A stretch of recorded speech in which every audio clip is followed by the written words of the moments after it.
Hello students, I am Samir and today I am going to teach you NCERT class 10th chapter 2 polynomials. This is the part 1 and only few topics are going to be covered in this video. So the topics are directly taken from your NCERT textbook. We are going to do a little bit of introduction and then we are going to discuss geometrical meaning of the zeros of a polynomial. Now a polynomial is an expression that contains variables and coefficients. So this is a very simple definition. Now if you look at this example, the x here is called the variable part and the a is called the coefficient part. The b is called the constant part. So this is a polynomial expression. Now coming to the second point, highest power of the polynomial is called degree of a polynomial. Now if you look at the linear polynomials here, the variable part has a power of 1, so the degree of this particular polynomial will also be 1. So that is the definition of linear polynomial. You can use it for the definition of linear polynomial. So a polynomial with a degree 1 is called a linear polynomial. So now you can see the examples of linear polynomial. Again here y also has power 1, so these are all linear polynomials. The general form of a linear polynomial is ax plus b, where a and b are real numbers, that is not written here, and a is not equal to 0. Now quadratic polynomials, again same thing.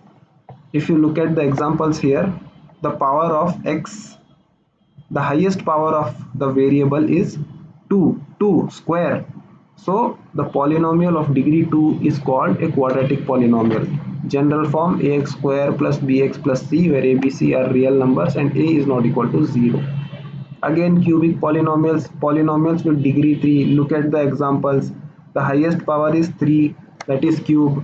So that means degree is also 3. So a polynomial with degree 3 is called a cubic polynomial. The general form is ax cube plus bx square plus cx plus d. ABCD are real numbers and a is not equal to 0. Now expressions with negative or non-integer power to the variables are not polynomials. For example, if you take variable power that is -1 or -2 or 1 by 4 or 1 by 3 -1 by 2, such kind of powers, if an expression has such kind of powers, then that expression cannot be called a polynomial. So you can see here examples are there. This is x power 1 by 2, this is x power -2.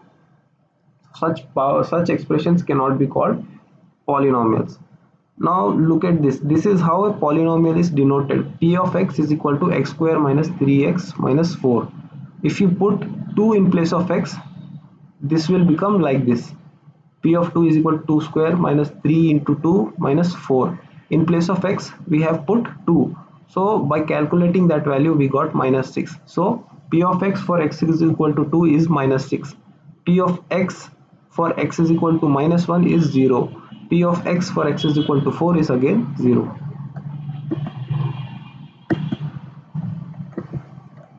Now applying the same concept here, P of x is a polynomial, k is any real number and P of k is equal to 0, then k is said to be the 0 of P of x. So suppose there is a number k, so if you put the number k in place of x and if you are calculating the value and you are getting 0, then this k is said to be the 0 of P of x. Now a polynomial with degree n will have at most n zeros. So a polynomial with degree n, that means the highest power of the polynomial should be n and it will get at most n zeros. For example, let's take quadratic polynomial. For a quadratic polynomial you will get at most n zeros. That means you can get 0 zeros, you can get 1 0, you can get 2 0, but not more than that. So this is one example. A linear polynomial is given, so we have to find the value of k. We are putting k in place of x. We are getting k is equal to -3 by 2. So in general, for all linear polynomials, finding the value of k is -b by a. So k is equal to minus b by a in general for all linear polynomials. Now coming to the next topic of our video, that is geometrical meaning of the zeros of a polynomial. So now here this linear polynomial has been drawn on a graph. So all linear polynomials have a straight line on the graph. So for example, we have given here x is equal to 2x plus 3 is given, and this particular polynomial has been drawn on the graph. As you can see, it passing through minus 2 comma minus 1 and 2 comma 7. How we got this value is randomly we put two numbers in the place of x, so just like how I explained in the previous slide, and the value of y is calculated and we got these values. So for example, in place of x I'm putting 2. So 2 into 2, 4, 4 plus 3 is equal to 7, y is equal to 7, we are getting this value, and this is how this table has been created. Now if you see the value of k, that is the value of 0, is actually the value where our line is intersecting the x-axis. So that is the value of k. So this is how the 0 can be represented on a graph. So the formula that we have discussed in the previous slide, that is k is equal to minus b by a, also gives the same value, minus 3 by 2. So if you calculate from here minus 3 by 2, we are getting the same value that on the graph also. Now same thing for the quadratic polynomial. This polynomial has been given, and on the graph it has been represented on the graph. Now this graph is little bit different. This is like a line that has been bent towards upward. Now based on the value of a, it will be bent towards upward. If value of a is positive, it will be bent towards upward. If value of a is negative, it will be bent towards downward. So this is again random values are given, the results have been given. So we have to see, now main thing is we have to see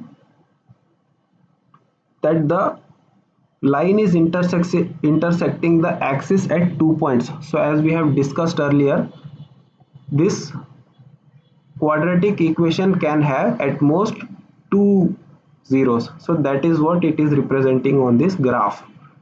So this kind of a representation of expression, that this shape is called a parabola here, this parabola, and this parabola touches the x-axis at 2 points. So now as you can see, we have two values and k is equal to minus 1 and 4. Now again for quadratic polynomial, as you can see the case 1 here. Here the parabola is touching at 2 points, so we will have two zeros. Two zeros means for the value which will make the p of x is 0. Here see only 1 point is touching at the x-axis, so this case the polynomial will have only 1 0. Here it is not at all touching the x-axis, so this will have no zeros. Now coming to the cubic polynomial, as you can see the graph of the polynomial touches the x-axis at 3 points, so in this case it will have 3 zeros. Here it is touching only at 1 point, so it will have 1 0. Here it is touching at 2 points, so 2 zeros. So this is how the zeros are represented on the map for a cubic polynomial. You can see the polynomials given below the graphs, as you can see here.